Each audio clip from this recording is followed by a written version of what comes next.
Bonjour, aujourd'hui, je vais vous présenter mon projet que j'ai effectué dans l'écosystème Hadoop, grâce à la machine virtuelle Cloudera. Et ça, c'est dans le cadre de l'UE Cloud des systèmes distribués, du M2 BIVD. Donc la première étape, c'était de trouver des données. Donc moi, j'ai récupéré un fichier CSV qui s'appelle Supermarket Sales. C'est des ventes qui ont eu lieu dans des supermarchés. Pour chaque ligne, on a différentes variables. On a des variables relatives à l'achat, donc le prix total, la quantité, la taxe, le type de paiement choisi, etc. On a aussi d'autres informations relatives au client. Donc on a le type de client, son genre, et on a aussi la note qu'il a laissée pour son achat, donc qui va de 1 à 10. Et on a deux variables qui sont relatives au magasin, qui sont le type et la ville du magasin. Donc pour y voir un peu plus clair, on peut voir les données juste ici. Voilà.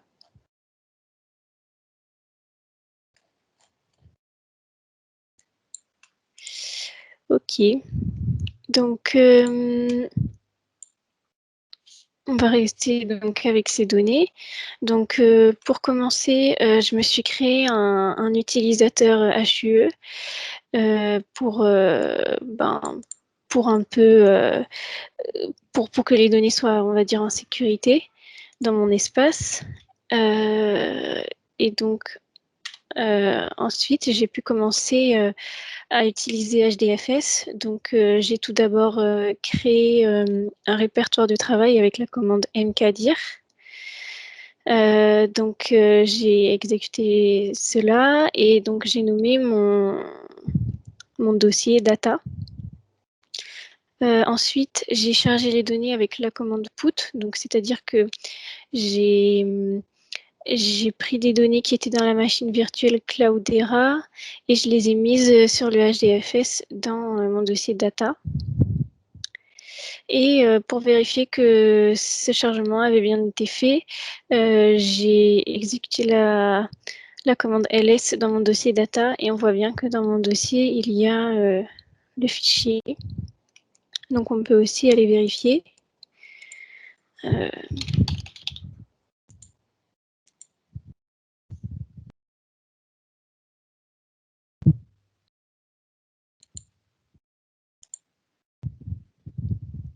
Juste ici, donc moi je suis bien dans mon espace utilisateur, Sandra, mon dossier data, et on retrouve bien le fichier. Voilà. Donc après, pour la partie Hive Impala, donc j'ai commencé par créer ma base de données que j'ai appelée database_projet. Et ensuite, j'ai exécuté cette requête qui fait la création de la table, mais aussi qui va intégrer les données dans la table grâce à cette partie-là, location, où en fait je spécifie le chemin dans HDFS où je veux récupérer mes données. Voilà. Donc du coup, on peut aller vérifier que ça a bien été fait. Donc c'est dans ma base de données que j'ai créée, la table que j'ai nommée Sales.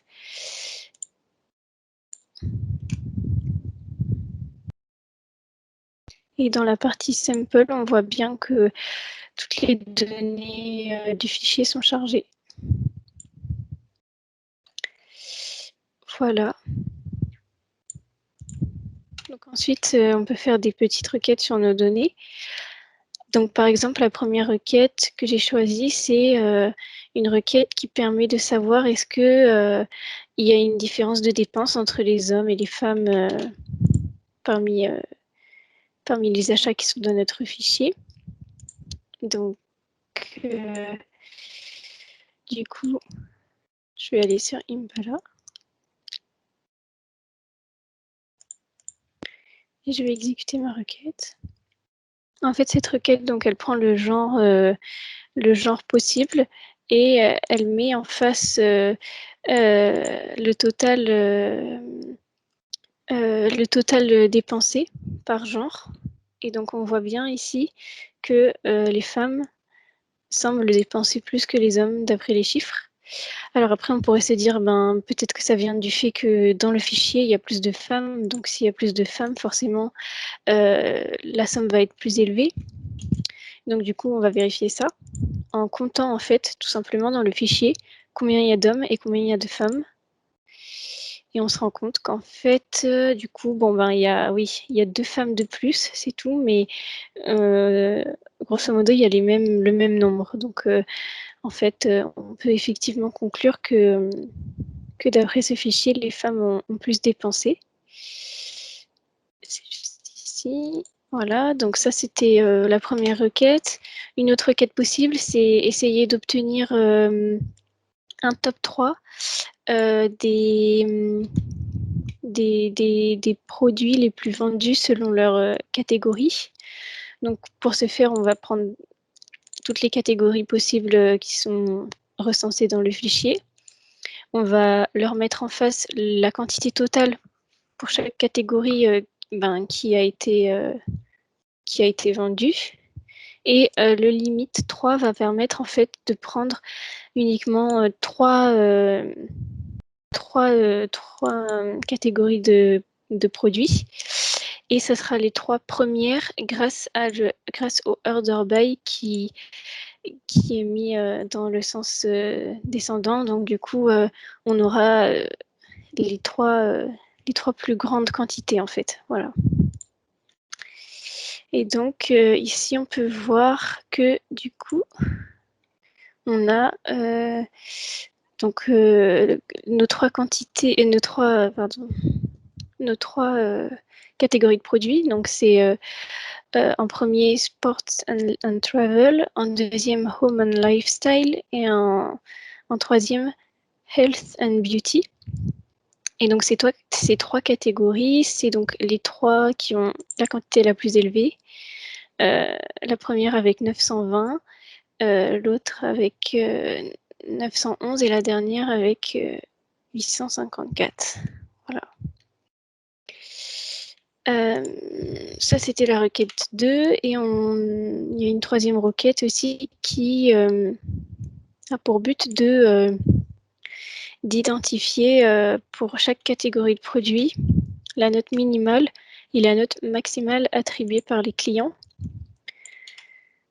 Comme ça, on va voir en fait s'il y a certaines catégories ou pas qui sont plus ou moins appréciées en fait par les clients.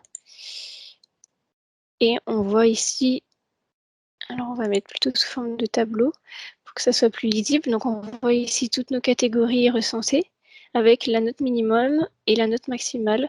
Et on voit que c'est assez homogène. Donc on peut dire que les extrémums de chaque catégorie de produits sont homogènes. Donc il n'y a pas une catégorie de produits qui a une note particulièrement basse par rapport aux autres et pareil dans la version haute, quoi. Voilà. Donc ensuite, on peut passer à la partie scoop. Donc pour la partie scoop, il faut déjà aller dans MySQL. Donc c'est avec cette commande que j'y suis allée dans le terminal de commande. Et j'ai pu ensuite, du coup, créer ma base de données dans MySQL. Donc j'ai utilisé cette commande. Et j'ai vérifié en faisant un show database, voir si ma base de données était bien créée. Et effectivement, elle était bien ici. Et ensuite, j'ai pu créer ma table dans la base de données. Donc, je me suis déplacée dedans, bien sûr. Et après, j'ai lancé donc, ma requête de création de table. Et en vérifiant, en faisant un show tables, effectivement, j'avais bien ma table sales de créer. Donc, pour l'instant, j'ai juste donc créé la structure, mais sans faire l'intégration de données. Et donc, l'intégration de données, après, je l'ai faite avec cette commande. Donc, load data local in file. Donc là, on prend le... en fait, on va récupérer les données sur MySQL à partir du fichier original qu'il y avait dans la machine virtuelle à la base. Donc là, c'est le chemin justement de là où est le fichier dans la machine virtuelle. Et ensuite, j'ai mis le délimiteur et puis la fin du fichier. Et donc là, on a bien nos 1000 lignes qui ont été chargées sans problème. Voilà, donc on peut aller vérifier en direct que c'est toujours là. Hop. Donc, je me rends dans MySQL.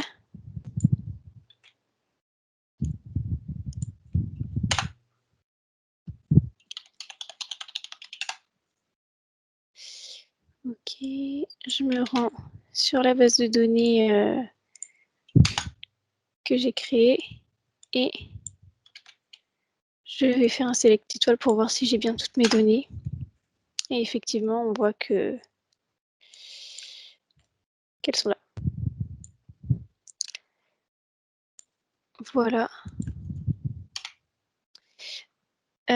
Et donc maintenant qu'on a nos données dans MySQL, on va pouvoir donc envoyer ces données-là vers HDFS. Donc pour ça, je suis allée dans Scoop et j'ai fait cette commande. Donc ça, c'est le chemin de connexion vers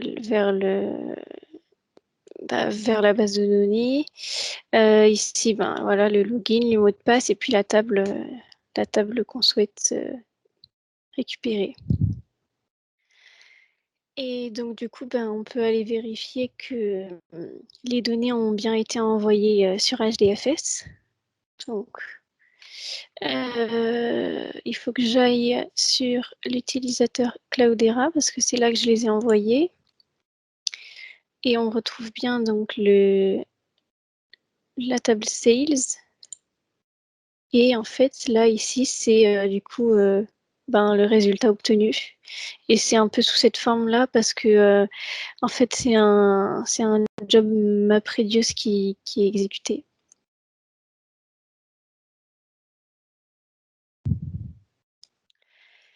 Et donc, ensuite, pour terminer, il y a la partie HBase. Donc, pour ça, je suis allée donc dans le shell de HBase avec cette commande. Et puis, j'ai pu créer ma table dans HBase. Donc, je l'ai créée en l'appelant Sales. Et j'ai créé à côté de ça trois catégories. Et donc, une fois que j'ai exécuté ça, j'ai vérifié en faisant un list et il y avait bien ma table sales de présente. Et la dernière étape, c'était donc d'importer les données dans HBase depuis HDFS. Donc, pour ça, j'ai utilisé cette commande. Et en fait, donc, avec cette commande, donc, il faut d'abord spécifier le séparateur entre les champs. Et ensuite, il faut lister tous les champs et leur dire à quelle famille, en fait, ils appartiennent. Donc, il y a ça en premier qui correspond à l'ID, mais après, en fait, j'ai fait correspondre chacun de mes champs à la famille auquel ils correspondent. Après, j'ai indiqué donc ma table et j'ai fini par indiquer le chemin dans HDFS. Voilà. Merci pour votre attention et merci.